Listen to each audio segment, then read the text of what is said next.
Good morning. आज SDM च्या lecture मध्ये पुन्हा एकदा तुमचं स्वागत.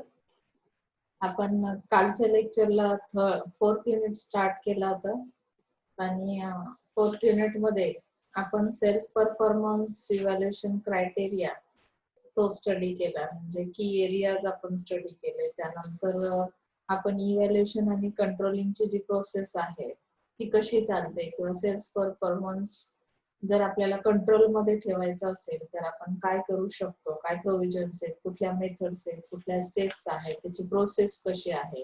कारण हा सगळा टॉपिक सेल्फ परफॉर्मन्सशी रिलेटेड आहे. इव्हॅल्युएशन कसं करायचं परफॉर्मन्सचं, त्यासाठी मेथड्स कुठल्या अप्लाय केल्या पाहिजे, त्याचा क्रायटेरिया काय असेल. आता क्रायटेरियामध्ये सेल्फ परफॉर्मन्स क्रायटेरिया जो आहे त्यामध्ये आपण की रिझल्ट एरिया स्टडी केलेला. आता आपल्याला ऍक्च्युली प्रॉफिटेबिलिटी क्रायटेरिया काय सांगतो, KRA काय सांगतो, तर तोही त्याच सेल्फ परफॉर्मन्स क्रायटेरियाचाच इव्हॅल्युएशन क्रायटेरियाचाच एक पार्ट आहे. की रिझल्ट एरिया आणि प्रॉफिटेबिलिटी क्रायटेरिया म्हणजे तो एकच पार्ट आहे.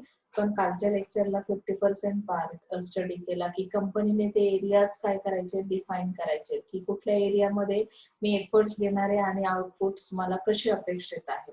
ओके ना. मग आता प्रॉफिटेबिलिटी क्रायटेरिया काय सांगतो की it is one of the KRAs or criteria for assessing sales persons performance. कारण सेल्स पर्सनचा परफॉर्मन्स बेटर असेल तरच मला प्रॉफिट मिळणार आहे. This measure of profitability expresses total gross margin generated by salesperson as a ratio of total sales made by him during a particular period. म्हणजे मला profitability कशी मेजर करता येईल, तर एका पर्टिक्युलर सेल्स पर्सनने एका पर्टिक्युलर टाइम पिरियड मध्ये कसा सेल्स परफॉर्मन्स दिला, त्याने टोटल सेल्स किती केले, त्यानुसार मी प्रॉफिटेबिलिटी चेक करू शकतो किंवा मेजर करू शकतो. ओके ना. म्हणजे इथे अशा पद्धतीने तो एरिया डिफाईन होतो. प्रॉफिटेबिलिटीचा एरिया कुठला आहे, की इथे मेजरमेंट कसे घेणार, त्यासाठी टाइम पिरियड किती आहे, टोटल सेल्स किती झाला, सेल्स परफॉर्मन्सचा परफॉर्मन्स कसा आहे, सेल्स पर्सनचा परफॉर्मन्स कसा आहे. Profit and loss account for each major customer or product handle by him. म्हणजे जे काही सेल्स पर्सन काम करणार आहेत तर प्रॉफिटेबिलिटी बघताना आपल्याला प्रॉफिट आणि लॉस अकाउंट काय करावं लागेल, चेक करावं लागेल की कस्टमर, त्यांचा मेजर कस्टमर कोण होता, प्रोडक्ट कुठला हँडल त्यांनी केला, बरोबर ना. ते कस्टमरचा टाईप पण इथे बघावं लागेल, प्लस त्यांनी प्रोडक्ट कुठले हँडल केलेले आहेत त्यानुसार आपल्याला ती प्रॉफिटेबिलिटी बघावी लागेल. कधी कधी काय होतं की पेरिशेबल प्रोडक्ट्स आहेत, समजा ती इन टाइम डिलिव्हरी मिळाली नाही तर कधी कधी ते खराब होण्याचे चान्सेस असतात. मग अशा केसमध्ये हँडलिंग प्रोडक्ट कुठले केले तर पेरिशेबल टाईपचे, आणि कस्टमर कुठला होता, तर ह्यानुसार काय होतं की कस्टमर किती डिस्टन्सवर होता. आता फॉरेन मार्केटचा कस्टमर आहे, मला तिथपर्यंत जर तो डिलिव्हर नाही करता आला, डिलिव्हरी करण्यासाठी डिस्ट्रीब्युशनचे जे चॅनल्स आहेत ते प्रॉपर जर त्यांनी डिलिव्हरी दिली नाही तरी सुद्धा त्या सेल्स पर्सनचा परफॉर्मन्स गडबड होऊ शकते. म्हणजे प्रॉफिटेबिलिटी चेक करताना मला हे सगळं बघणं खूप गरजेचं आहे. To make the sales person more aware and involve in profitability. मतलब यहाँ पे प्रॉफिटेबिलिटी अगर मुझे अचीव करनी है तो सेल्स पर्सन को बहुत अवेयर होना बहुत जरूरी है. मतलब कि अवेयरनेस उनके पास होना बहुत जरूरी है. अवेयरनेस किस चीज का फिर होना चाहिए, सेल्स पर्सन अवेयर है मतलब सेल्स पर्सन को अवेयरनेस है मार्केट की नॉलेज के बारे में, कंपनी की पॉलिसी के बारे में, उनके टारगेट के बारे में, कंपनी के जो ऑब्जेक्टिव्स है उसके बारे में अवेयरनेस होना, कि अगर मुझे वो टारगेट अचीव करना है तो मैं उस तरह से इफेक्टिव वर्क करूंगी, मैं अलर्ट रहूंगी, अवेयर रहूंगी, और उसके थ्रू मैं क्या करूंगी, अच्छा परफॉर्मेंस देने की कोशिश करूंगी. ओके ना. It is the idea to equip them with appropriate data on price, cost and margins. म्हणजे काय की जो डेटा आहे, अप्रोप्रिएट डेटा आहे, तो रेडी ठेवावा लागेल मला on price, cost and margins. म्हणजे इथे गुड आयडिया म्हणजे प्रॉफिटेबिलिटीसाठी कुठल्या आयडियाज आहेत, तर तुमच्याकडे प्राइस रिलेटेड अवेअरनेस असलं पाहिजे, कॉस्ट रिलेटेड असलं पाहिजे, मार्जिन्स रिलेटेड असलं पाहिजे, की मला नक्की ऍक्टिव्हिटी काय करायची आहे, मला कशा पद्धतीने मी सक्सेस मध्ये असू शकेन. येतं ना लक्षात इथे की मला सक्सेस अचीव करायचं आहे तर ते सक्सेस कशाशी रिलेटेड आहे, डिपेंड कशावर आहे, माझ्या प्रोडक्टची कॉस्ट किती आहे, त्याची प्राइस किती आहे, त्यासोबत मार्जिन किती आहे, आणि हे सगळं अप्रोप्रिएट नॉलेज डेटा जेव्हा तुमच्याकडे असेल तेव्हा तुम्ही प्रॉफिटेबिलिटीच्या बाबतीत काय करू शकता, परफॉर्मन्स चांगला देऊ शकता, प्रॉफिटेबिलिटी अचीव करू शकता. ओके ना. Combination of quantitative and qualitative criteria.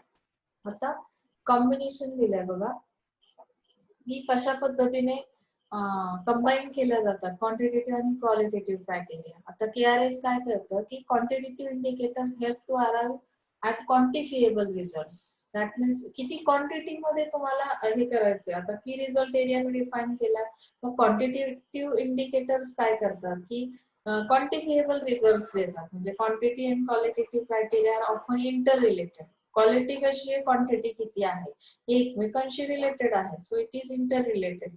Qualitative criteria range from personal characteristics of salespeople to see the management.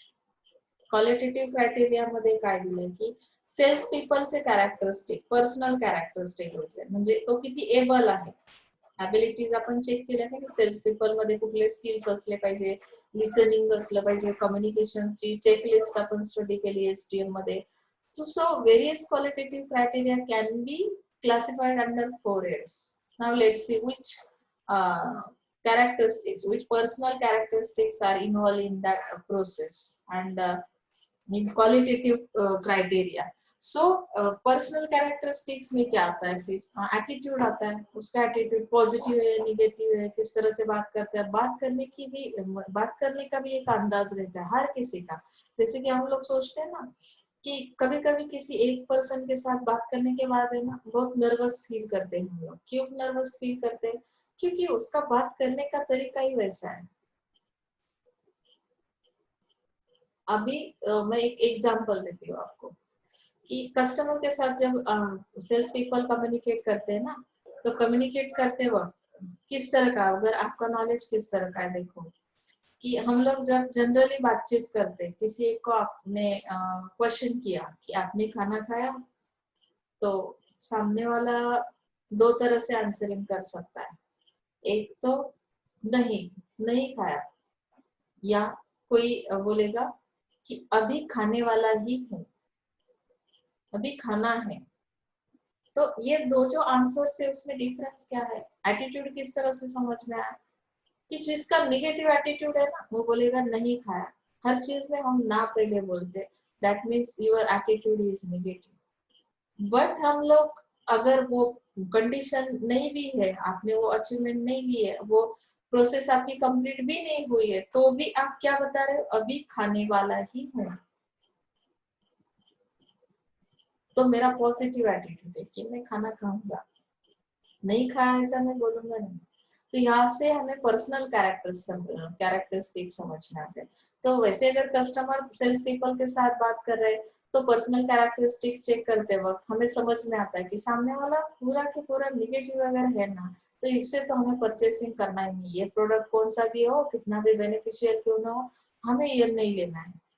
Initiative किस तरह से वो देता है, मतलब कि हर चीज में आपको, जैसे हम लोग बोलते ना स्टूडेंट को, हम लोग क्लास में कभी कभी पूछते कि प्रेजेंटेशन कौन बनाएगा, तो बहुत बार बहुत सारे लोग ऐसे माइंड में रहता है कि मैं भी बना सकता हूँ, लेकिन झट से वो हाथ ऊपर नहीं करेंगे या नहीं बोलेंगे. तो क्यों, क्योंकि उनके अंदर इनिशिएटिव नहीं है, आगे आने की उनकी कोशिश नहीं करते वो लोग. मतलब कि अगर कस्टमर पूछता है सेल्स पर्सन को कि अगर कुछ प्रॉब्लम हुआ तो हम लोग आपको किस तरह कांटेक्ट कर सकते हैं, हम लोग क्या करेंगे कि हम लोग आपको कंपनी का भी, मतलब जहाँ पे कस्टमर कंप्लेंट दर्ज की जाती है वहां का भी नंबर देते हैं, और मेरा भी आप नंबर रख लो. क्यों, क्योंकि अगर वो नंबर नहीं लग रहा है तो आप मुझे भी कांटेक्ट कर सकते हो. ये क्या है, इनिशिएटिव है, आपने प्रोवाइड किया कस्टमर के लिए, तो आसानी से वो कस्टमर आप पे ट्रस्ट करेगा, ऑब्वियसली यहाँ पे सेल बढ़ेगा. क्रिएटिविटी है आपके अंदर, आप हर चीज में कुछ नई सोच रखते हो.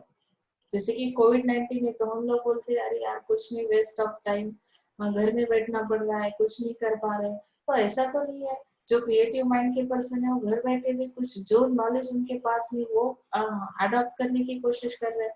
कुछ लोग बहुत सारे बुक्स पढ़ चुके हैं, कुछ लोग टेक्नोलॉजी रिलेटेड नॉलेज ले चुके हैं। मतलब हम अगर हर चीज में क्रिएटिव है तो हम लोग सिचुएशन अगर मार्केट की ठीक भी नहीं है, कस्टमर भी आपका सही से आपको रिस्पॉन्स नहीं दे रहा है, तो भी आपके माइंड में कुछ नए आइडियाज आएंगे, नए तरीके से आप लोग उनको अट्रैक्ट करने की कोशिश करेंगे। अग्रेसिवनेस होना बहुत जरूरी है, हर चीज में अग्रेसिवनेस होना बहुत जरूरी है, जिसकी वजह से हम लोग क्या कर सकते हैं कि किसी को भी अट्रैक्ट कर सकते हैं। ओके ना। अग्रेसिवली मैं कोई बात अगर आपको बता रही हूँ, अग्रेसिवली बताना यानी की बहुत ज्याला आपण म्हणतो की आग्रहाने एखाद्या गोष्टीचं अग्रेसिव्हली तुम्ही त्या गोष्टीसाठी काय करता की अग्रेशन ठेवता आणि आग्रह करता, आग्रह धरून असता की हे जर तुम्ही केलं तर तुम्हाला हे बेनिफिट मिळणार आहे, अशा पद्धतीचे कॅरेक्टरिस्टिक तुमचे असतील. नॉलेज म्हणजे काय की प्रोडक्ट बद्दल नॉलेज तुम्हाला असलं पाहिजे. आता नॉलेज तुम्हाला फिल्मी हॉलिवूड बॉलिवूडचं नॉलेज आहे ऍज अ सेल्स पर्सन, तर ते नॉलेज मला इथे उपयोगाचं नाही. तुम्ही जॉब कुठला करताय, मग तुमच्याकडे नॉलेज कुठल्या टाईपचं असलं पाहिजे की प्रोडक्ट कुठला आहे, मार्केटचं नॉलेज तुम्हाला किती आहे. जसं मार्केटमध्ये गेल्यावर कसं आपण मेथीची एक गड्डी विकत घ्यायची आहे, मी काय विचारलं कशी किलो दिली मेथी, म्हणजे काय झालं, मार्केटचं मला काही झिरो नॉलेज आहे. कुठली गोष्ट केजी मध्ये घेतात, कुठली गोष्ट कशामध्ये घेतात, ह्याचं मला थोडंफार नॉलेज असेल तरच मी काय करू शकते की मार्केटमध्ये सर्वाइव्ह करू शकते. कंपनीच्या पॉलिसी बद्दल तुम्हाला माहिती पाहिजे की आता एक्झिस्टिंग पॉलिसी काय आहे, फ्युचर मध्ये कंपनी काय विचार करते, ह्या गोष्टीचं नॉलेज जर असेल तर मी काय करेल, अट्रॅक्ट करेल ना माझ्या कस्टमरला. म्हणजे क्वालिटेटिव्ह क्रायटेरिया जो आहे ज्याच्या थ्रू आपण काय करणार आहोत की अरे हा डिफाईन करणार आहोत. तर स्किल सुद्धा पाहिजे, सेलिंग स्किल तर असलंच पाहिजे. You are sales person at that time you should be noted that this skill is very very important for you. Selling skill, communication skill, आप बोलते ही नहीं हो कुछ, सामने जाके खड़े हो जाते हो, 2 मिनट तो आप उसको सामने वाले को देखते ही रहते हो, क्या फायदा है, किस तरह से वो लोग आपसे अट्रैक्ट होंगे, कंफ्यूज हो जाएंगे पूरे. तो यहाँ पे सेल्स मैनेजमेंट भी आपका होना जरूरी है. प्लानिंग एबिलिटी किस तरह की आपकी, डिसीजन मेकिंग पावर किस तरह के है, टाइम मैनेजमेंट आप किस तरह का रखते हो. Using this criteria the qualitative assessment or evaluation is done through rating or either a 5-point scale, and combination of qualitative or quantitative evaluation criteria may produce different outcomes and recommended reward or punishment and remedial actions. तो इन सारी चीजों को हमें क्या करना है, qualitative assessment करनी है, क्वांटिटेटिव असेसमेंट करनी है 0.5 स्केल के थ्रू, और उसके थ्रू हमें कंबाइन करके इन दोनों क्राइटेरिया को हमें क्या करना है, आउटकम्स निकालने. आउटकम्स अगर अच्छे हैं तो हम क्या करेंगे, रिवॉर्डिंग सिस्टम रखेंगे, पनिशमेंट देंगे. अगर अच्छा नहीं है आपका परफॉर्मेंस तो हम कुछ रेमेडियल एक्शंस लेंगे कि आगे जाके वापस ये प्रॉब्लम क्रिएट नहीं होनी चाहिए. ऐसा अगर मुझे लग रहा है तो मैं क्या करूंगी, कुछ एक्शंस लूंगी, रेमेडियल एक्शंस, यानी कि कुछ ऐसे प्रोविजंस करूंगी कि जिसकी वजह से ऐसा प्रॉब्लम वापस होगा ही नहीं. ओके ना. Now let's see sales performance review. अभी रिव्यू लेना है, जैसे हम लोग देखते हैं ना, रिवीजन देते हैं ना एग्जाम से पहले, कभी कभी आपकी टेस्ट ली जाती है, अभी मेरा ये यूनिट हुआ, मुझे क्या करना है, आपका परफॉर्मेंस चेक करना है, आपने किस तरह से वीडियोस को देखा है या किस तरह से अंडरस्टैंड किया है उस नॉलेज को. तो रिव्यू लेना बहुत जरूरी रहता है. तो रिव्यू लेते वक्त क्या करती है organisation, sales performance at the organizational level should be evaluated from different perspectives so that the evaluation process helps to identify the drawbacks or shortfalls in the strategic formulation and implementation system, and appropriate remedial or corrective measures may be undertaken. So ये review लेने के उन्होंने 2 major veg बताए. Evaluation process क्या करती है, तो identify करती है ड्रॉबैक्स एंड शॉर्टफॉल्स, यानी जो कमियां आपके अंदर है, स्ट्रेटेजी के अंदर है, तो इम्प्लीमेंटेशन सिस्टम में क्या करना पड़ेगा, हमें कुछ करेक्टिव एक्शंस लेने पड़ेंगे. तो उसके बाद हम लोगों ने 2 वेज देखे हैं सेल्स रिव्यू के लिए, by the level in the organisation, by the type of sale, किस तरह का सेल हम कर रहे हैं और आपकी ऑर्गेनाइजेशन की लेवल क्या है. वो पता होना बहुत जरूरी है। जब भी हम रिव्यू लेते हैं तो रिव्यू लेने की ये दो वेज हमें यूज करने हैं। That means the level of the organisation can be national. Level किस तरह की होनी चाहिए, अगर नेशनल है, रीजनल है, ब्रांच है उसके, तो type of sale can be by product, customer, etcetera. इस तरह का सेल आप कर रहे हो ना, टाइप ऑफ सेल कैसा है कि लेवल क्या है आपकी, नेशनल लेवल का आप सेलिंग करते हो, रीजनल लेवल में सेलिंग कर रहे हो, ब्रांच लेवल में सेलिंग कर रहे हो, तो आपका प्रोडक्ट और कस्टमर के साथ क्या होगा, कांटेक्ट आएगा, उनको सेल किया जाएगा। Total sales at the national level often conceal the problem areas. आता नॅशनल लेवलला जे सेलिंग केलं गेलं त्यामध्ये तुम्हाला जे काही प्रॉब्लेम्स फेस करावे लागले ते लपवले जातात. For example in some region sales may be very good, national लेवलचं तुम्ही सेलिंग करता त्यावेळी काही एरिया किंवा काही रिजन असा असेल की जिथे सेल्स खूप चांगल्या पद्धतीने होईल, काही रिजन असा असेल की तिथे जास्त चांगला परफॉर्मन्स तुम्हाला देता येणार नाही, काही पर्टिक्युलर टेरिटोरीज आहेत. आता त्यामध्ये त्यांनी काय सांगितलंय की त्या टेरिटोरीज मध्ये कमी होईल तुमचा lagging in performance and similarly particular products or brands may be performing well. म्हणजे काही प्रोडक्ट्स एखाद्या टेरिटोरीमध्ये खूप जास्त चालतील आणि काही एरियामध्ये ते चालणार नाहीत. मग ह्या गोष्टी जर लपवल्या तर तुम्हाला जे काही तुम्ही परफॉर्मन्स रिव्ह्यू करताय, सेल्स परफॉर्मन्स रिव्ह्यू, तर त्यामध्ये कसं समजणार की नक्की परफॉर्मन्स कसा होता. So therefore detailed sales review by level of operation and type of sale makes the sales review process more complete or comprehensive. म्हणजे जर तुम्हाला प्रॉपर रिव्ह्यू घ्यायचा असेल तर तुमच्याकडे डिटेल्स असले पाहिजे, म्हणजे लेवल कुठली आहे, ऑपरेशन लेवल त्या ऑर्गनायझेशनची काय होती आणि त्याचा सेल्सचा टाइप कसा होता, त्यानुसार मी काय करेन की आता सपोज सीजनल प्रोडक्ट्स आहेत, काही पर्टिक्युलर टाइम पिरियड साठीच त्या ऑफर्स असतात, मग त्यामध्ये तुमचा परफॉर्मन्स कसा होता, किंवा जे डेली सेल होणारे प्रोडक्ट्स आहेत, रुटीन प्रोडक्ट्स आहेत, म्हणजे इथे टाइप आणि ऑपरेशन समजलं की मग मला काय करता येतं की त्या सेल्स परफॉर्मन्सचा रिव्ह्यू घेता येतो. बरोबर ना, की कशा पद्धतीने काम सुरू आहे. There are two types of payment terms, cash and credit. आता पेमेंट टर्म्स कशा आहेत सेल्स परफॉर्मन्स रिव्ह्यू घेताना. Credit sale is quite common in industrial products. Industrial products को जब भी हम सेल करेंगे तो वहाँ पे क्रेडिट सेल रहता है, मतलब कि क्रेडिट्स प्रोवाइड किए जाते हैं कस्टमर के लिए या इंडस्ट्री के लिए. Credit sale also takes place in consumer durables. तो कंज्यूमर के लिए जो प्रोडक्ट्स रहेंगे उसमें भी क्रेडिट सेल होता है.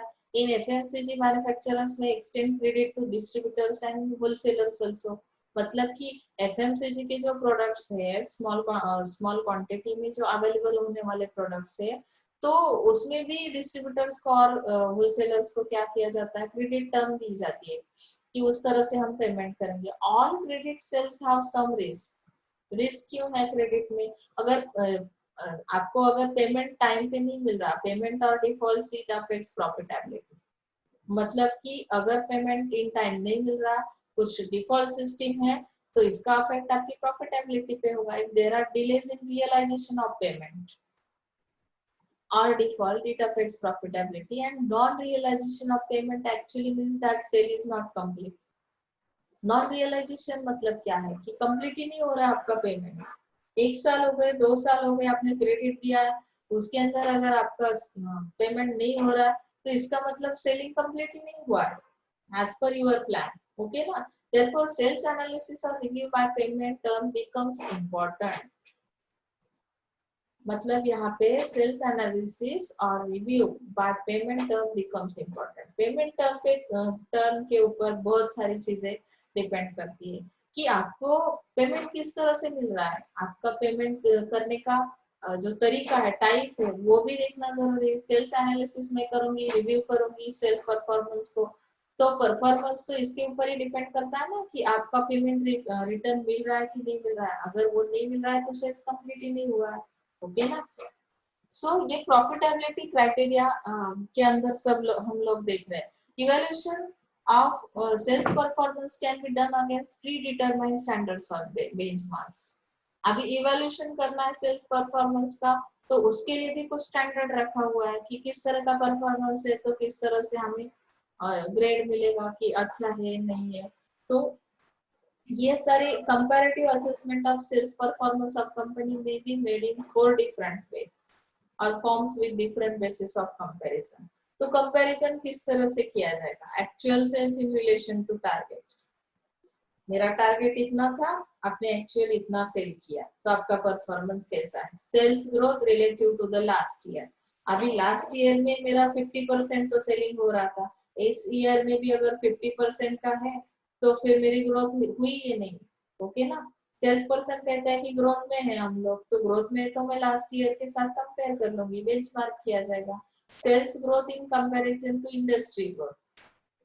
अभी सेल्स ग्रोथ किस तरह की है कि कंपेयर करेंगे इंडस्ट्री की ग्रोथ किस तरह से हो रही है। ओके ना? Sales level compare to that of major competitors. आपका सेल्स लेवल किस स्टेप पे है, तो ये कंपेयर करने के लिए मैं मेरे कॉम्पिटिटर्स के बारे में सोचूंगी, उनका सेल्स लेवल क्या है, उनके साथ कंपेयर करूंगी। उसके बाद मुझे पता चलेगा कि मेरा लेवल करेक्ट है या नहीं है। कॉम्पिटिटर का सेल उसी मार्केट में कितना हो रहा है? 75%, मेरा 50% ही हो रहा है। तो कुछ तो कमियां मेरे प्रोसेस के अंदर है, स्ट्रेटेजी के अंदर है, प्लान के अंदर है, ये समझना बहुत जरूरी है। उसके बाद मैं सही से परफॉर्मेंस को क्या करूंगी, इवैल्यूएशन करूंगी, और कंपैरिजन के बाद ही मुझे रिव्यू समझ में आएगा कि किस तरह की प्रोविजंस करनी चाहिए, किस तरह के करेक्टिव एक्शंस होना जरूरी है, रेमेडियल एक्शंस कौन से होना जरूरी है। ओके ना? सो सेल्स परफॉर्मेंस रिव्यू के बाद आपका आता है सेल्स मैनेजमेंट ऑडिट। अभी ये भी बहुत इंपॉर्टेंट है। हाँ, सेल्स मैनेजमेंट ऑडिट। ऑडिटिंग तो हमने सीखा है, वैसे भी हमें ऑडिटिंग क्या है ये तो पता ही है, लेकिन सेल्स मैनेजमेंट के अंदर जो ऑडिटिंग सिस्टम है, तो ये फाइनेंस जैसी सिस्टम नहीं है। तो फाइनेंस का जैसे ऑडिट किया जाता है ना, तो ये मैनेजमेंट ऑडिट है। तो sales management audit is a systematic diagnostic and prescriptive tool for analysing, reviewing and controlling sales operations और द सेल्स मैनेजमेंट प्रोसेस। तो यहाँ पे सेल्स मैनेजमेंट ऑडिट किस तरह से किया जाएगा? सिस्टमैटिक किया जाएगा। मैनेजमेंट के तो बहुत सारे फंक्शंस हमने स्टडी किए फर्स्ट ईयर से, प्लानिंग, ऑर्गेनाइजिंग, डायरेक्टिंग, कितना कुछ मैडम। तो सिस्टमैटिक होना जरूरी है सेल्स मैनेजमेंट का ऑडिट। सेल्स मैनेजमेंट के अंदर भी बहुत सारे ऑपरेशंस किए जाएंगे, तो वन बाय वन हमें जाना है कि पहला आपका ऑपरेशन क्या था, पहली एक्टिविटी क्या थी, उसमें आपको कितना सक्सेस मिला। उसके बाद सेकेंड एक्टिविटी क्या थी सेल्स मैनेजमेंट करते वक्त, जैसे कि डिस्ट्रीब्यूशन के चैनल्स हमने लिए, डिस्ट्रीब्यूशन चैनल के थ्रू हमने उस चैनल पार्टनर्स को इन्वॉल्व कर लिया, उनके थ्रू हमने क्या कर दिया, सेल कर दिया। तो उसको हमें क्या करना पड़ेगा, डायग्नोसिस करना पड़ेगा, उनका परफॉर्मेंस किस तरह का था। वीक अगर था तो उसके लिए हमने प्रोविजन क्या की। चैनल के अंदर अगर कॉन्फ्लिक्ट थे तो हमने उसमें कौन सी चैनल रिजोल्यूशन कैसे किया।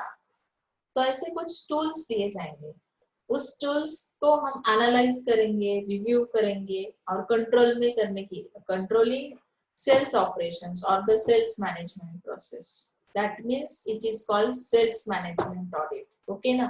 This audit is similar to the management audit and different from financial audit or audit in accounting sales. तो ये अकाउंट रिलेटेड बिल्कुल ऑडिट वैसा नहीं है सेल्स मैनेजमेंट ऑडिट। ये किस तरह का है? मैनेजमेंट ऑडिट है ये।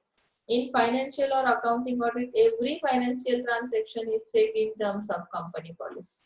तो फाइनेंशियल ऑडिट किस तरह का होता है कि ये जो फाइनेंशियल ट्रांजैक्शन करती है कंपनी, कंपनी की कुछ पॉलिसीज रहती है, उसके हिसाब से वो हो रहा है कि नहीं हो रहा है, वो उसके अंदर देखा जाता है। That is not the purpose of management audit or sales management audit. The objective of sales management audit is to assess whether a firm's sales management process is adequate, to give direction for performance improvement and to recommend the needed changes. जैसे deviation हमने सीखे ना कि management audit के बाद अगर जो sales management का ऑडिट है उसका जो ऑब्जेक्टिव है, तो वो ऑब्जेक्टिव क्या कहता है कि फर्म सेल्स मैनेजमेंट प्रोसेस कितनी एडिक्वेट है वो देखना है। एडिक्वेट है मतलब कि वो प्रोसेस कितनी सही है, मतलब कि जो मैनेजमेंट आपने किया है वो परफेक्ट है कि नहीं। अगर नहीं है तो आपको डायरेक्शन दिया जाएगा वो ऑडिट के थ्रू, कुछ परफॉर्मेंस को परफॉर्मेंस इम्प्रूव करने के लिए कुछ इंस्ट्रक्शंस दिए जाएंगे, और जहाँ पे चेंजेस की जरूरत है as per recommended the needed changes, मतलब कि वो रिकमेंड करेंगे आपको कि कौन सी चीज में चेंज करने की जरूरत है। जैसे हमने देखा ना कि कभी कभी रियलिस्टिक अगर ऑब्जेक्टिव नहीं रखती ऑर्गेनाइजेशन या कंपनी, तो भी वहां पे हमें चेंज करना पड़ता है अगर परफॉर्मेंस बेटर नहीं आ रहा, आउटकम्स नहीं मिल रहे। तो इस तरह से ये सेल्स मैनेजमेंट ऑडिट किया जाएगा। Sales management audit should be step by step process. अभी इसमें भी प्रोसेस दिए उन्होंने। जैसे फर्स्ट प्रोसेस क्या है, establishing and planning course of operation. First you have to establish and then plan course of operations। कितने ऑपरेशंस उसके अंदर होंगे। सेल्स मैनेजमेंट ऑडिट क्या करता है, पीरियोडिक बेसिस पे लिया जाता है, मंथली या क्वार्टरली। तो मंथली या क्वार्टरली है तो फिर उसमें प्लान किस तरह का रहेगा, मतलब कि कोर्स ऑफ एक्शंस कौन से रहेंगे, कोर्स ऑफ ऑपरेशन कौन सा रहेगा, deviations from the prescribed course, यानी कि जो कोर्स है उसमें कौन से चेंजेस लाने, एनालाइजिंग रीजंस फॉर डेविएशन, कि एनालिसिस किया जाएगा कि ये चेंजेस क्यों करने हैं, कोर्स करेक्शन किया जाएगा। सेल्स मैनेजमेंट ऑडिट जो भी काम कर रहा है उसमें स्टेप्स दिए कि किस तरह से ऑडिट काम करेगा। तो since auditing should be objective or without bias, it should be carried out by some team from outside the sales organization। तो ये सेल्स ऑडिटिंग का काम कौन करता है, उसके ऑब्जेक्टिव क्या है, उसके लिए टीम बनाई जाती है जो आउटसाइड द सेल्स ऑर्गेनाइजेशन, मतलब सेल्स ऑर्गेनाइजेशन के अलावा कोई और टीम यहाँ पे अपॉइंट की जाती है, like the corporate planning group. It can also be an external agency, consulting organisation specially appointed for this purpose. मतलब कौन से ऑर्गेनाइजेशन से बिलोंग करती है ये ऑडिटिंग की टीम, तो कंसल्टिंग ऑर्गेनाइजेशन रहेगी। Some managers of the sales organisation should be associated with the auditing process. मतलब यहाँ पे सेल्स ऑर्गेनाइजेशन के जो मैनेजर्स है वो लोग भी इस ऑडिटिंग प्रोसेस में क्या कर सकते हैं, काम कर सकते हैं, but more as a provider of sales and related information। म्हणजे provider of sales and related information play a passive role। जो भी रिलेटेड सेल्स रिलेटेड जो भी इंफॉर्मेशन है वो क्या करती है, यहाँ पे पैसिव रोल करती है। Many companies do not conduct sales management audit. ऑडिटला कोण टाळतो मला सांगा एकदा। ऑडिटिंग नको असं म्हणणारे कोणत्या कंपनीज असतील ज्यांची प्रोसेस ऍज पर प्रिस्क्राइब काही स्टँडर्ड त्यांनी सेट केलेले नसतील, कंपनीच्या की पॉलिसीज नसतील, जसा वारा येईल तसा ते फिरतात। म्हणजे काय, मार्केटशी जरा मार्केटमध्ये त्यांना पाहिजे त्या पद्धतीने मनमानी करतात। काय ऑडिटिंग करणार आहे, बरोबर ना, कधी रेट्स वाढवतात कधी कमी करतात। मग त्यांची अशी कुठली फिक्स पॉलिसीज नसेल तर कसं ऑडिटिंग केलं जाईल, त्यासाठी फिक्स तुमचं काहीतरी पर्टिक्युलर स्टँडर्ड मेंटेन करावं लागेल। त्यामध्ये तुम्हाला कोर्स ऑफ ऍक्शन स्टडी करावे लागतील, कोर्स करेक्शन करावे लागतील, बरोबर ना। It should actually be undertaken on a regular basis to diagnose and correct potential. मतलब यहाँ पे हमें ये रेगुलर बेस पे करना बहुत जरूरी है। अगर इम्प्रूवमेंट करनी है, ग्रोथ करनी है, तो जो प्रॉब्लम्स है जो सिचुएशन के अंदर, तो अगर वो सीरियस है, आउट ऑफ कंट्रोल है, तो ये ऑडिटिंग क्या करता है कि हमें हेल्प करता है उसमें रेक्टिफिकेशन प्रोसेस के लिए, करेक्शन के लिए। यानी कि हमें अगर उसमें कुछ इम्प्रूवमेंट करनी है तो ऑडिटिंग की वजह से वीक पॉइंट समझ में आते हैं और उसके बाद हम लोग क्या कर सकते हैं, सिस्टम को इम्प्रूव कर सकते हैं। तो इसके लिए जरूरी है ये सेल्स मैनेजमेंट ऑडिट करना। समझ में आ रहा है। अभी उन्होंने मेजरिंग डिस्ट्रीब्यूशन चैनल परफॉर्मेंस इस तरह से बताया कि किस तरह से डिस्ट्रीब्यूशन चैनल का परफॉर्मेंस मेजर किया जाएगा। डिस्ट्रीब्यूशन चैनल हमने स्टडी किया ना, उसका इफेक्टिवनेस देखना है, एफिशिएंसी देखनी है, प्रोडक्टिविटी देखनी है, इक्विटी देखनी है, प्रॉफिटेबिलिटी देखनी है।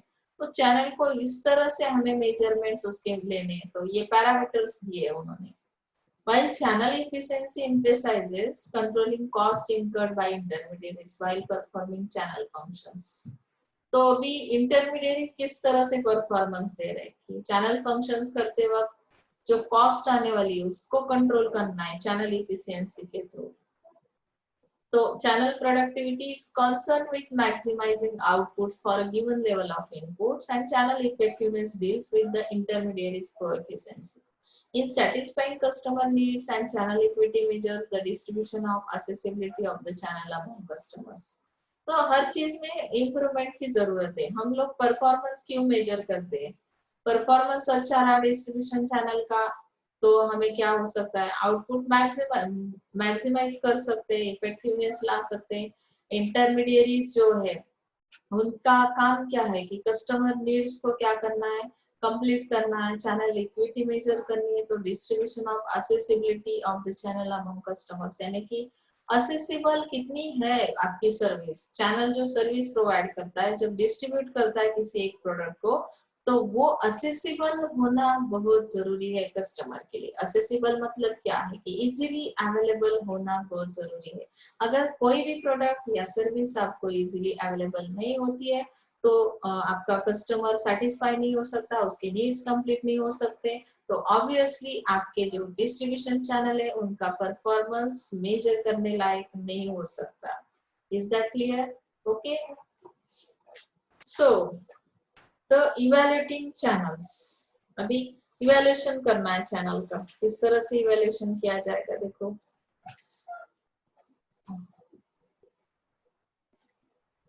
Performance evaluation is done on the basis of set standard, task and targets। ये बहुत बार हो चुका है, फिर भी मैं आपको एक बार और बताती हूँ कि इवैल्यूएशन करते वक्त चैनल का हमें सेट करने पड़ेंगे स्टैंडर्ड, टास्क के ऊपर क्या करना पड़ेगा, फोकस करना पड़ेगा, कौन सा टास्क दिया था और वो किस तरह का काम कर रहे। अगर मैंने असाइनमेंट करने के लिए दिए, असाइनमेंट के अंदर आपने कुछ और ही काम कर दिया, होमवर्क तो दिया था, असाइनमेंट दी थी, कुछ और ही करके आपने क्या किया कि मुझे दिखा दिया मैडम मैंने तो काम कंप्लीट किया, उसमें आधा अधूरा ही है या वही काम है लेकिन इनकम्प्लीट है। तो उसके हिसाब से मुझे क्या करना है कि इवैल्यूएशन करना है, टारगेट्स देखने कि मेरे टारगेट्स कंपनी के क्या थे और इन लोगों ने क्या अचीव किया है चैनल्स में। Task and targets can refer to sales volume और वैल्यू। सेल्स वॉल्यूम किस तरह की है आपकी, सेल्स वैल्यू किस तरह की है, तो उसका भी मुझे यहाँ पे क्या पता चलेगा, टास्क और टारगेट की वजह से पता चलेगा। Channel inventory level, efficiency, profitability, ये भी हम मेजर कर सकते हैं इवैल्यूएशन के दौरान। इवैल्यूएशन नॉर्म्स और criteria are usually decided and agreed between the company and particular channel partner. तो यहाँ पे क्राइटेरिया क्या कहता है, इवैल्यूएशन के नॉर्म्स क्या है, आपने कौन से रूल्स रेगुलेशंस बनाए कि जो डिसाइड करते कि it can be decided and agreed between the company and a particular channel partner। Company और चैनल पार्टनर दोनों के बीच जो एग्रीमेंट होता है, एग्रीमेंट के वक्त आप लोग कुछ डिसाइड कर लेते हो, कुछ रूल्स और रेगुलेशंस बना लेते हो जिसके थ्रू हम लोग क्या कर सकते हैं, उस चैनल के परफॉर्मेंस का इवैल्यूएशन कर सकते हैं और उसके बाद हम बोल सकते हैं कि ये चैनल मेरे लिए सुटेबल है या नहीं है, तो हम उसमें क्या करेंगे फिर डेविएशंस कर सकते हैं यानी चेंजेस ला सकते हैं। ओके ना, इसके लिए इवैल्यूएशन करना बहुत जरूरी है, उसके लिए स्टैंडर्ड का सेट होना बहुत जरूरी है, उसके अंदर हम बेंचमार्किंग कर लेते हैं। Sternate have suggested 5 measures और criteria for evaluating performance। अब Sternate ने कुछ और सजेस्ट किया है, मेजरमेंट के लिए उसने क्राइटेरिया बताया कि चैनल मेंबर्स का परफॉर्मेंस किस तरह से इवैल्यूएट किया जाएगा, इफेक्टिवनेस, एफिशिएंसी एंड इक्विटी। अभी इन तीनों चीजों को हमें क्या करना है, स्टडी करना है। Effectiveness is assess in terms of delivery and stimulation. Effect देखना है मुझे, डिलीवरी किस तरह की है, इन टाइम है, right time, right place, right customer, that means delivery is perfect. Effectiveness, effect है उनके काम के अंदर, जो परफॉर्मेंस है उसमें इफेक्ट है। स्टिमुलेशन किस तरह का दे रहे हैं, किस तरह से वो एनकरेज कर रहे हैं कस्टमर को। And efficiency is measured by productivity and profitability. Productivity किस तरह से, एज पर डिमांड अगर मेरा डिस्ट्रीब्यूशन हो रहा है, चैनल मेंबर्स क्या कर रहे हैं कि मार्केट की डिमांड जिस तरह से इंक्रीज हो रही है उसी तरह से उसी स्पीड से हम सप्लाई कर रहे हैं, दैट मींस उसमें एफिशिएंसी है। तो हम लोग मेजर कर सकते हैं उनकी प्रॉफिटेबिलिटी और प्रोडक्टिविटी को। तो एफिशिएंसी को अगर मेजर करना है तो हमें क्या करना पड़ेगा कि प्रोडक्टिविटी देखनी पड़ेगी, प्रॉफिटेबिलिटी देखनी पड़ेगी। इफिशिएंट मेरा चैनल काम कर रहा है तो शायद पॉसिबल है प्रॉफिट मिलना, नहीं तो यहाँ पे पॉसिबल ही नहीं होगा। ओके ना। सो उन्होंने एक डायग्राम दिए, देखो इवैल्यूएशन क्राइटेरिया के अंदर जो 3 चीजें हमें स्टडी करनी है, इफेक्टिवनेस देखना है, एफिशिएंसी देखनी है जो मैंने अभी बताया आपको, अभी इक्विटी भी देखनी है यहाँ पे इवैल्यूएशन करते वक्त। इफेक्टिवनेस के अंदर क्या आता है कि आपका इफेक्ट देखना है तो आपकी डिलीवरी किस तरह की है वो बताया मैंने आपको। स्टिमुलेशन कैसा है, मतलब एनकरेज किस तरह से किया जाएगा। एफिशिएंसी चेक करनी है तो मुझे प्रोडक्टिविटी और प्रॉफिटेबिलिटी को मेजर करना पड़ेगा। अभी let's see the equity. What is mean by equity? Equity means the agree to which distribution channel serve market problem markets segments such as distant or isolated consumer packets along with normal consumers or markets. Delivery shows the extent to which or how much channel members are able to meet the demand of consumers by ensuring time delivery of goods, and stimulation assess the extent to which how the channel member will stimulate. तो यहाँ पे equity में क्या बताया कि it means the degree to which distribution channels serve problem markets. मतलब जो segments है ना हमने बनाए कस्टमर के, 1 by 1 हम टारगेट कर लेते, तो उनके लिए जो हम प्रोविजन कर रहे हैं कि इस सेगमेंट के प्रॉब्लम क्या है, वो प्रॉब्लम उस तरह से हमें सॉल्व करना है, उनके लिए वही स्ट्रेटेजी यूज करनी है। कस्टमर की, उस सेगमेंट के कस्टमर की नीड क्या है, तो यहाँ पे डिस्ट्रीब्यूशन चैनल का ये रोल है कि किस तरह से सर्व करना है कंज्यूमर पैकेट्स को या पॉकेट्स को, या प्रॉब्लम को किस तरह से हमें फेस करना है, डिलीवरी किस तरह की देनी है, स्टिमुलेशन किस तरह का देना है। तो इक्विटी मींस यहाँ पे डिस्ट्रीब्यूशन चैनल का रोल बताया कि किस तरह से हम इसमें इक्विटी ला सकते हैं, हर एक सेगमेंट पे किस तरह का फोकस हमारा होना चाहिए। Some of the evaluation criteria are considered as short-term measures, indicators. अभी इवेल्युएशन करते वक्त क्राइटेरिया जो रहता है ना, शॉर्ट टर्म के लिए रहता है, कभी कभी शॉर्ट टर्म या कुछ लॉन्ग टर्म रिजल्ट्स के लिए रहता है। मतलब इवेल्युएशन क्यों करना है, तो इवेल्युएशन करने के बाद हमें क्या करना है, इम्प्रूवमेंट करनी है। किसी प्लानिंग में अगर इम्प्रूवमेंट है या आपकी पॉलिसी के अंदर चेंजेस लाने हैं, तो फिर हम लोग शॉर्ट टर्म का या लॉन्ग टर्म का दो तरह का हम लोग क्या कर सकते हैं, डिसीजन ले सकते हैं कि रिजल्ट्स हमें किस तरह के मिलने चाहिए।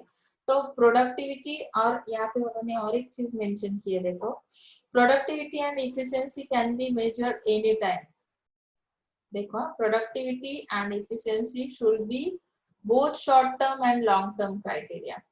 प्रोडक्टिविटी को अगर मेजर करना है तो हम शॉर्ट टर्म के लिए भी क्या कर सकते हैं, मेजर कर सकते हैं, या लॉन्ग टर्म। जैसे कि सीजनल प्रोडक्ट अगर है आपका, रेनी सीजन के लिए अगर आपने अम्ब्रेलाज को सेल कर रहे हो, एग्जांपल ले सकते हैं इसमें, तो फिर ये शॉर्ट टर्म की प्रॉफिटेबिलिटी है। और लॉन्ग टर्म क्राइटेरिया क्या है मेरा, कि मैं ईयरली प्रोडक्शन प्रोसेस में हूँ या फुल ईयर के लिए कोई प्रोडक्ट अगर बना रही हूँ, डेली यूज का प्रोडक्ट है, तो लॉन्ग टर्म क्राइटेरिया भी मेरा प्रोडक्टिविटी का हो सकता है। Productivity and efficiency can be measured any time, even in short term or long term. There will also be a long-term targets for improvement in both productivity and efficiency. तो productivity और efficiency में क्या है कि improvement दोनों चीजों में करनी पड़ेगी। फिर लॉन्ग टर्म के लिए अगर आप मेजरमेंट्स ले रहे हो तो उसमें इम्प्रूवमेंट करनी पड़ेगी, या शॉर्ट टर्म के लिए तो शॉर्ट टर्म के लिए। तो इवैल्यूएशन प्रोसेस में 2 ऑब्जेक्टिव्स उन्होंने बताया। Evaluation process has 2 objectives, to assess the performance level of different channel members.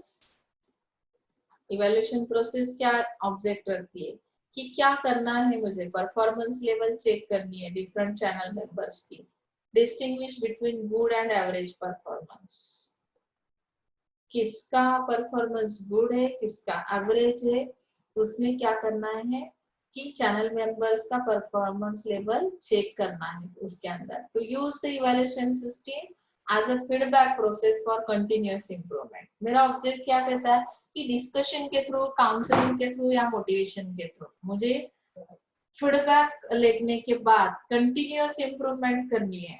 जो भी सिस्टम है, मेरी चैनल मेंबर्स जो है काम करते हैं, उनका परफॉर्मेंस जो भी है, तो उसमें इम्प्रूवमेंट करनी है।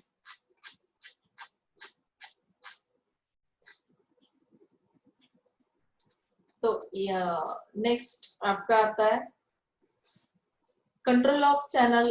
वो पेज थोड़ा लास्ट में गया, तो हम लास्ट में वो टॉपिक लेंगे। बीच में ये इथिक्स इन सेल्स मैनेजमेंट है। कंट्रोल ऑफ चैनल हम सबसे लास्ट में लेंगे।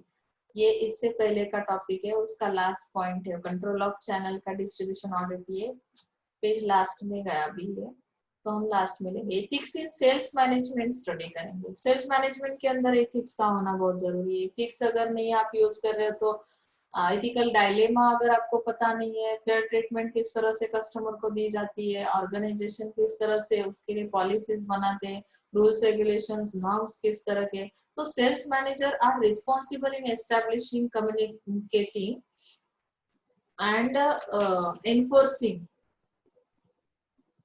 मतलब यहाँ पे सेल्स मैनेजर क्या काम करता है, communicating and enforcing the ethical standards of their sales people.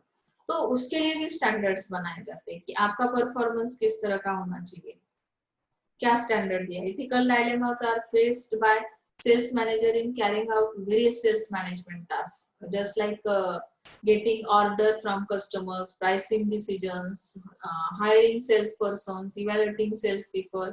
मतलब हर एक प्रोसेस जो है सेल्स मैनेजमेंट का, हर एक टास्क जो है उसके अंदर हमें किस तरह से एथिकल स्टैंडर्ड्स मेंटेन करने हैं। तो सेल्स मैनेजर क्या करेगा, यहाँ पे उसकी रिस्पॉन्सिबिलिटी बनती है कि हर चीज के बारे में आपको एस्टेब्लिश करने, पहले वो स्टैंडर्ड्स कम्युनिकेट करने, enforcing the ethical standards for their sales people। तो यहाँ पे आपको उसके लिए उनका माइंड रेडी करना है कि हमें ये अप्लाई करना है हर एक एक्टिविटी के अंदर। Sales people should be honest in their dealings with customers. अभी डील करते वक्त बहुत, अभी आपको आगे पता ही चलेगा कि अनइथिकली सेल किस तरह से किया जाता है। तो डीलिंग करते वक्त कस्टमर के साथ आपको रिलेवेंट लॉज के बारे में पता होना चाहिए कि बिजनेस में जो लॉज है, बिजनेस लॉ हमने सीखा ना फर्स्ट ईयर में, तो सिचुएशन किस तरह की है, हम किस तरह से बिहेव कर रहे हैं। तो अनइथिकल बिहेव अगर है तो उसके अंदर हम लोग क्या कर लेते हैं, देखो एग्जैगरेटिंग फीचर्स एंड बेनिफिट्स, बहुत ज्यादा कुछ बोल लेते हैं। जो हमारा प्रोडक्ट है या जो हमारी कंपनी की पोजीशन है उससे भी ज्यादा कुछ और ही बोल देते हैं हम लोग। जो एक्स्ट्रा बोलने की हम लोगों को आदत रहती है ना कि इतना सा है तो इतना करके बताएंगे, अट्रैक्ट करने के लिए हम लोग करते हैं ना, वैसे अनइथिकल है ये। जो फीचर्स उसके अंदर है वही आप एक्सप्लेन करो, दैट इज इथिकल फॉर्मेट। उसके अंदर अनइथिकल के अंदर lies about availability of product and service. आप लोग बोलोगे कि आपको कभी भी कौन से भी सीजन में प्रोडक्ट अवेलेबल हो सकता है। अवेलेबिलिटी के बारे में भी झूठी खबर आपने क्या कर दी, फैला दी मार्केट में। तो आपने यहाँ पे भी झूठ मूठ का जो जो कंडीशन नहीं है, जो पोजीशन नहीं है आपके प्रोडक्ट के अंदर, वो आपने एक्सप्लेन कर दी। Services are available for 24 hours, but ये सर्विस तो आपको इन टाइम भी नहीं मिल रही। तो शायद कस्टमर क्या हो सकता है, यहाँ पे डाइवर्सिफाई हो सकता है। तो ये अनइथिकल वे है। Giving false answers to questions. अगर किसी कस्टमर ने पूछा कि इसका गारंटी वारंटी पीरियड कितने का है, सर्विस का किस तरह से आफ्टर सेल सर्विसेज प्रोवाइड करते, तो उसमें भी आपने कुछ गलत आंसर्स दे दिए, false answers to questions, falsifying product testimonials. तो यहाँ पे प्रोडक्ट टेस्टिमोनियल्स मतलब प्रोडक्ट के लिए आपने कुछ और ज्यादा ही बोल दिया, जिसके थ्रू क्या कर दिया, कस्टमर को कंफ्यूज कर दिया, अट्रैक्ट करने की कोशिश की। वो शॉर्ट टर्म के लिए अट्रैक्ट भी हो सकता है, लेकिन एक बार आपकी प्रोडक्ट या सर्विस परचेज करने के बाद रिपीट अगेन वो आपके प्रोडक्ट कभी परचेज नहीं करेगा। तो इसके लिए इसे अवॉइड करना है, अनइथिकल सेल को। Passing blame for their own mistakes. आप लोग क्या करते हो, आपसे भी कोई मिस्टेक हुई ना तो कंपनी के ऊपर डाल देते हो कि ये प्रोडक्ट ऐसा क्यों है। तो जैसे हम बोलते हैं ना कि मैन्युफैक्चरिंग प्रोसेस के दौरान ही उसमें ये डिफॉल्ट प्रोडक्ट है या कुछ है, तो ये आपकी वजह से अगर हुआ है तो भी आप कंपनी के ऊपर डाल देते हो। तो ऐसा भी अनइथिकल है। तो इसका बैड इम्पैक्ट हो सकता है कस्टमर के माइंड के ऊपर। Miss represent warranties and guarantees. Warranty guarantee period भी कुछ एक्स्ट्रा ही बोल देते हैं कुछ लोग। Making non binding oral promises. जो कंपनी ने प्रॉमिसेस दिए नहीं उस तरह के प्रॉमिसेस आप कस्टमर को दे देते हो कंपनी के थ्रू। वेंडिंग कंपनी रूल्स, यहाँ पे कंपनी के रूल्स तोड़े जाते हैं। सेलिंग डेंजरस और हजार्डस प्रोडक्ट्स, तो आप डेंजरस प्रोडक्ट सेल करने के बाद भी बोल रहे हैं कि ये प्रोडक्ट आपके लिए बहुत अच्छा है, हार्मफुल बिल्कुल नहीं है, तो ये क्या हुआ, अनएथिकल सेल हुआ, बिहेवियर अच्छा नहीं है। Sales manager have to set certain code of ethics, इसके लिए कोड ऑफ इथिकल कोड्स हमने स्टडी किए, एसवाईएफ से हम लोग स्टडी कर रहे हैं कि बिजनेस के अंदर भी इथिक्स का होना बहुत जरूरी है। अदरवाइज क्या हो सकता है कि एनवायरनमेंट के लिए वो हार्मफुल हो सकता है, सोसाइटी के लिए हार्मफुल हो सकता है। आपका जो भी प्रोडक्ट है, आपकी जो भी सर्विस है, वो एनवायरनमेंट को ध्यान में रखते हुए हमें बनानी है। तो इसमें कोड ऑफ इथिक्स जो बताते हैं, express the values of firm by specifying in writing specific behaviours that are consistent और inconsistent with those values.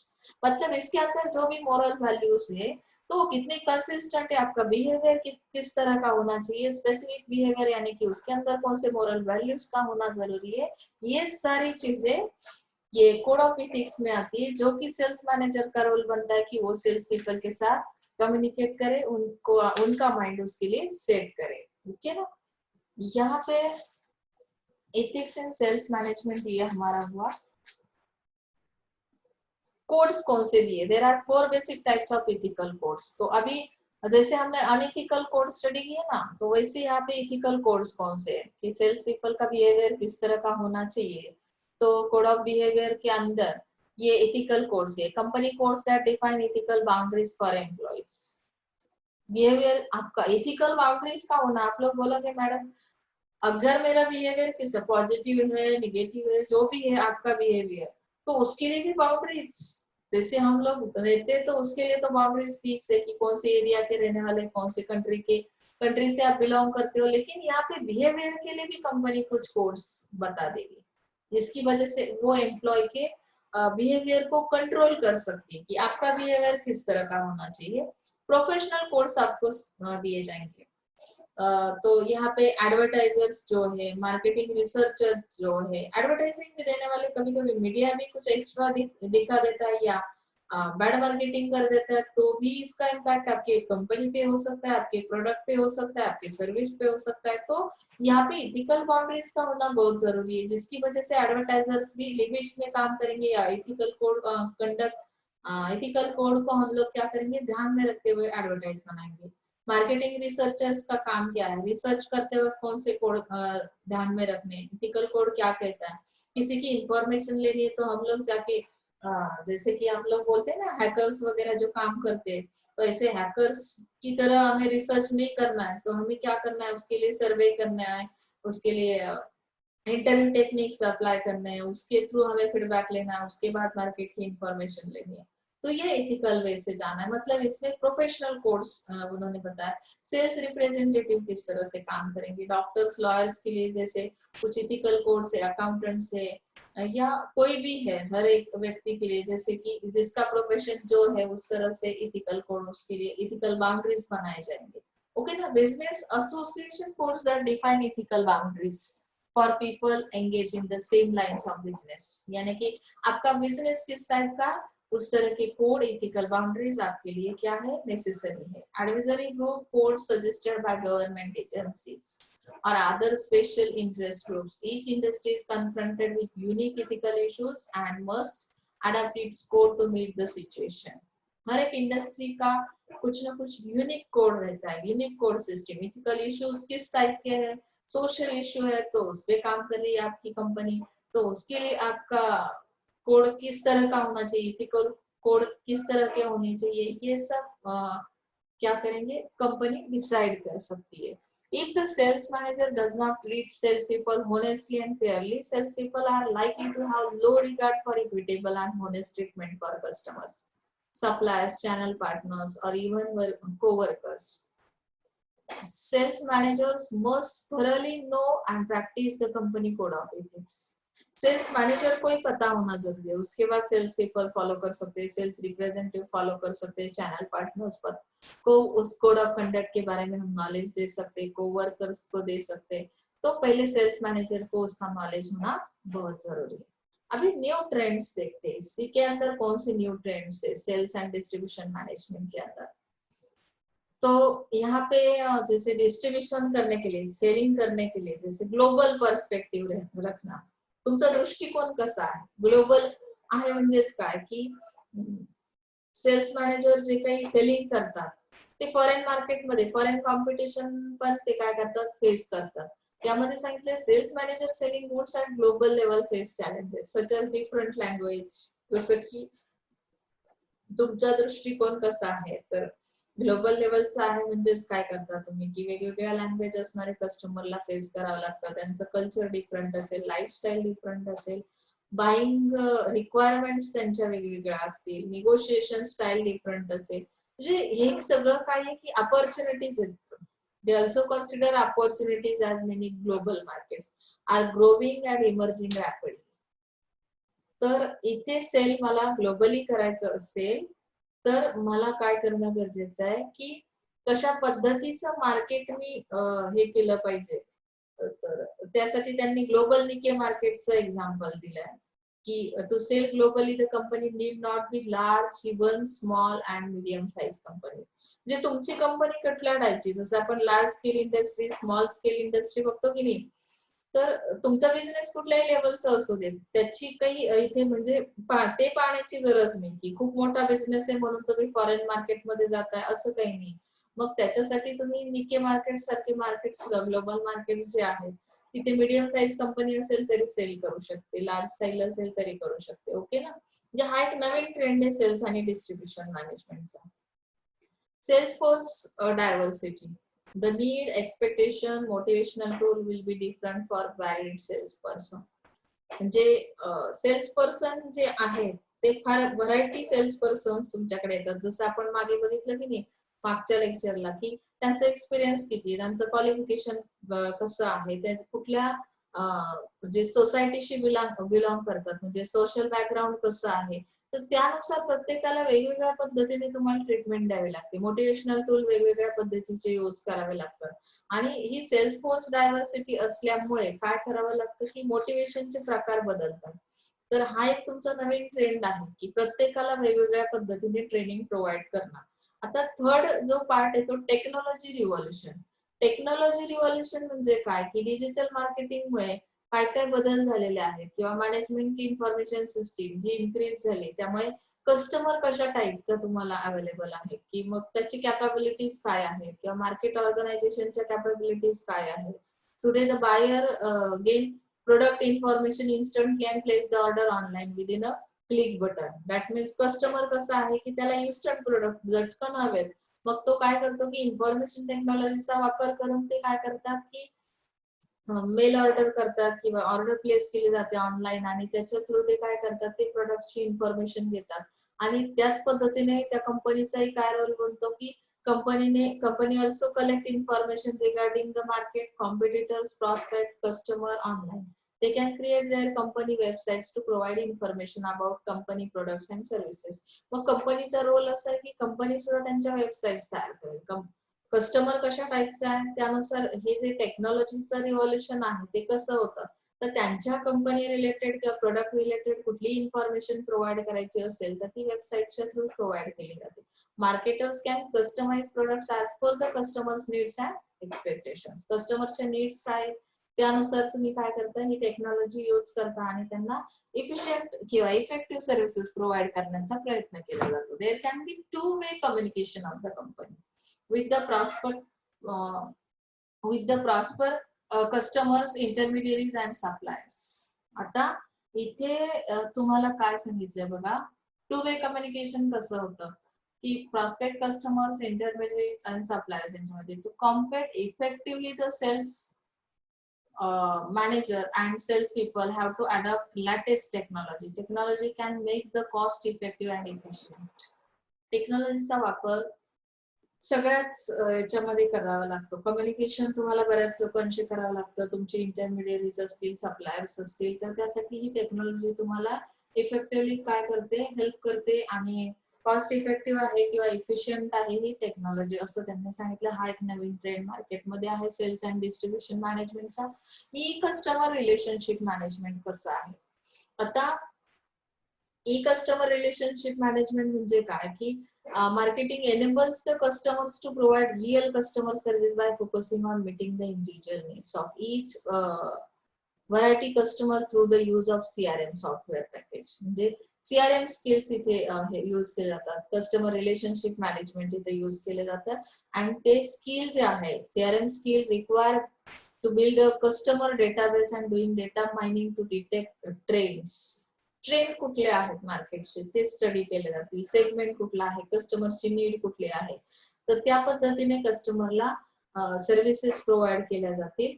Many companies have initiated CRM programs. Customer relationship management जे आहे ते काय करतं, तर रिलेशन मेंटेन करण्यासाठी प्रोग्राम्स घेतले जातात.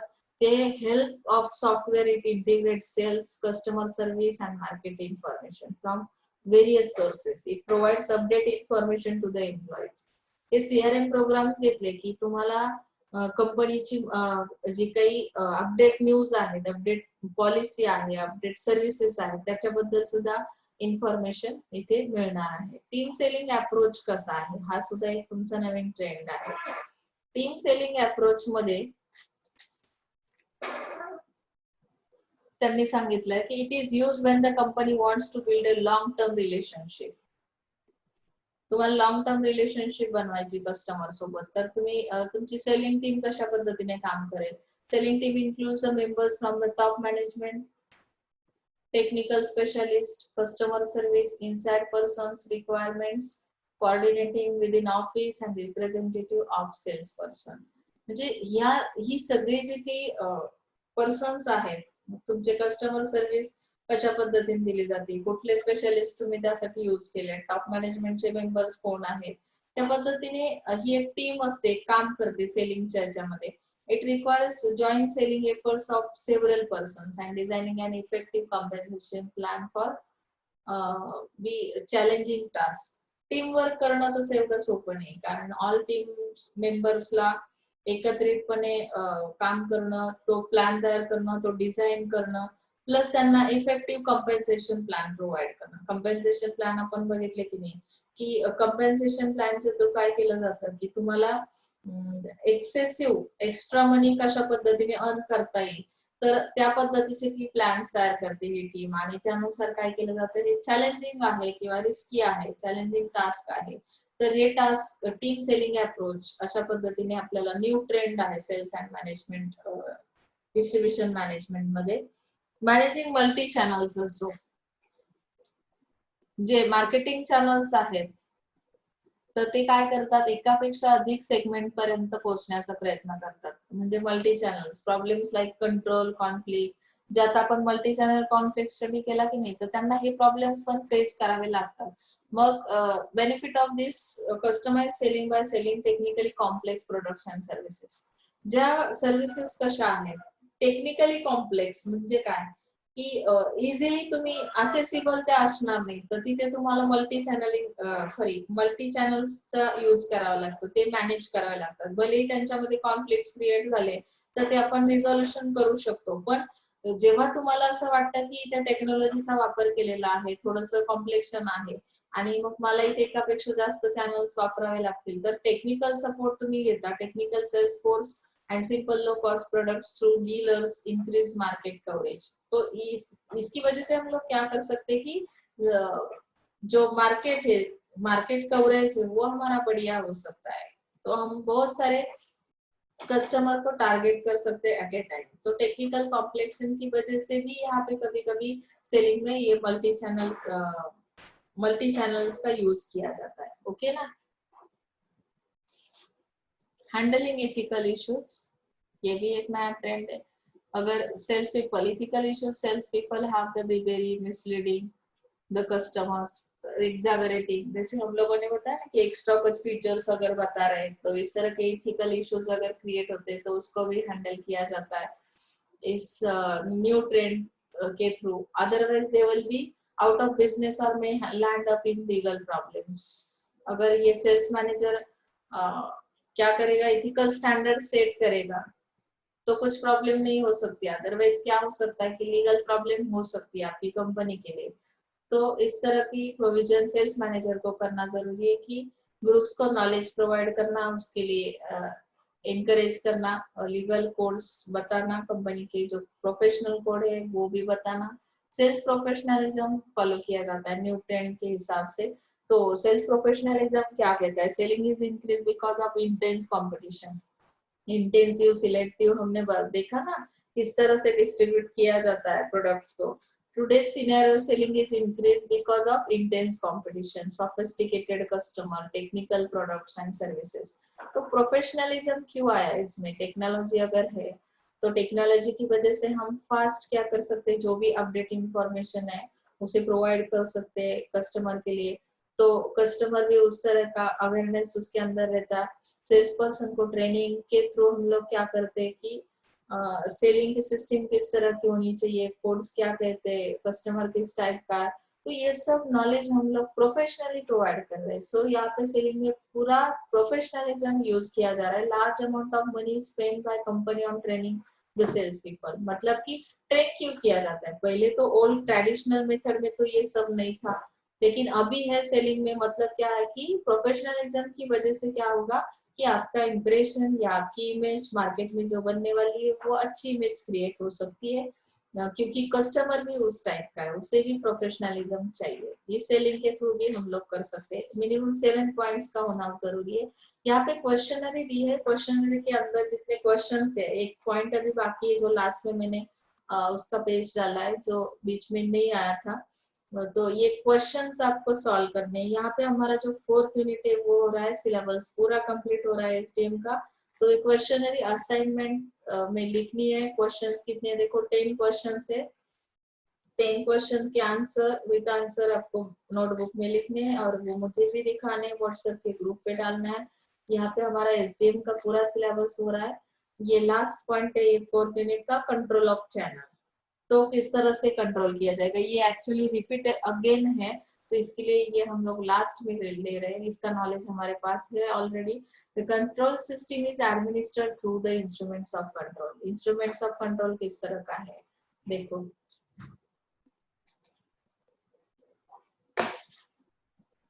आप देख सकते हैं यहाँ पे ये माउस काम नहीं कर रहा है इसलिए sir.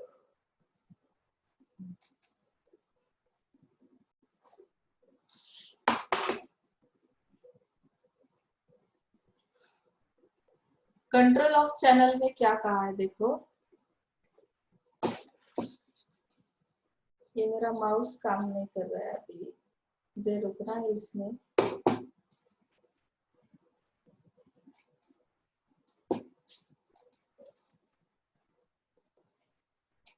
So let's see.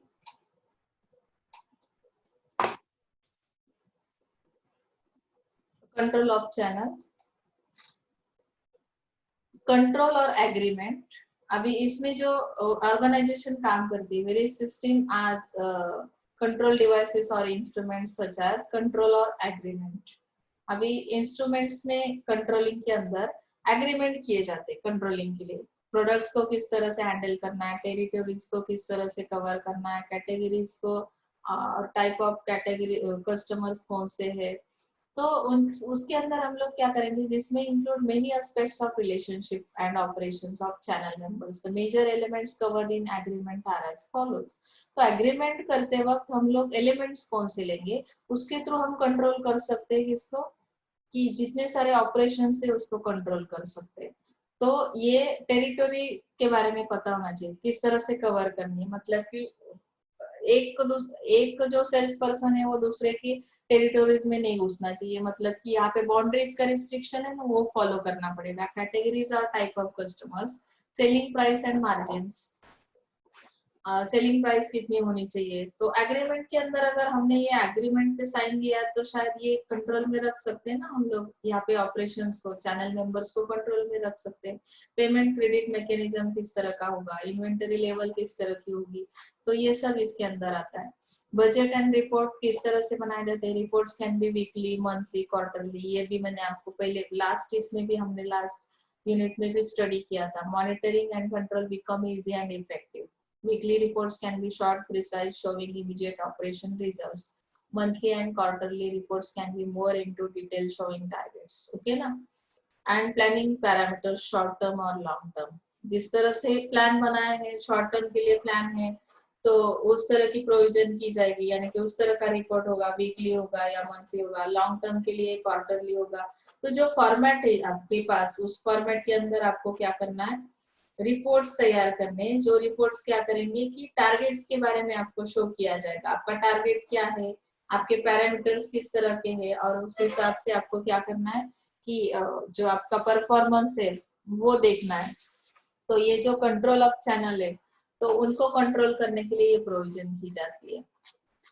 Distribution audit भी किस तरह से काम करता है, वो भी हमने अभी अभी ऑडिट में पढ़ा है कि companies use distribution audit as mean for channel operations. मतलब कि यहाँ पे चैनल के जितने सारे ऑपरेशंस है, इवेल्युएशन करना है उनका, कंट्रोल करना है चैनल ऑपरेशंस को। इसके लिए नेसेसरी है कि आपको डिस्ट्रीब्यूशन का ऑडिट करना पड़ेगा। Distribution audit is not like a financial audit, ये भी मैंने आपको पहले ही बताया है कि but more than management audit.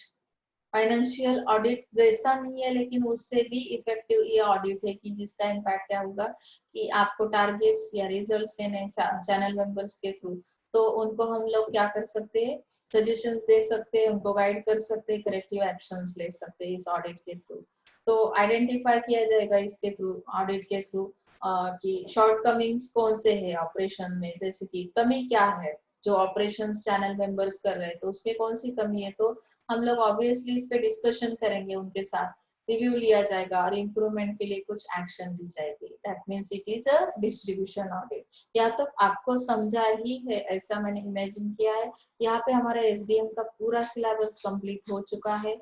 अगर आपको इसमें कुछ भी दिक्कत है तो आप मुझे फ्रैंकली पूछ सकते हैं। तो ये लास्ट पॉइंट था हमारा कंट्रोल ऑफ चैनल, ये जो कि बीच में था, लेकिन लास्ट में मैंने ये डायग्राम दिखाई तो इसकी वजह से लास्ट में हुआ। तो ये 10 क्वेश्चनरी है, इसको आपको सॉल्व करना है और असाइनमेंट्स कंप्लीट करने हैं। तो इन सारे इसकी में जो लिंक है नोट्स के लिए वो तो आपको सेंड करूंगी। फिर भी मैं और एक बार आपको बोलती हूँ कि टीवाई का सब्जेक्ट है, तो कोई एक ही बुक रेफर करके नोट्स नहीं निकालने, आप 2-4 बुक रेफर करो। फिर भी मैं मेरा बुक जो है इसका शेड पब्लिकेशन का, तो उसकी भी लिंक ग्रुप पे भेजने वाली हूँ। Okay, so thank you so much.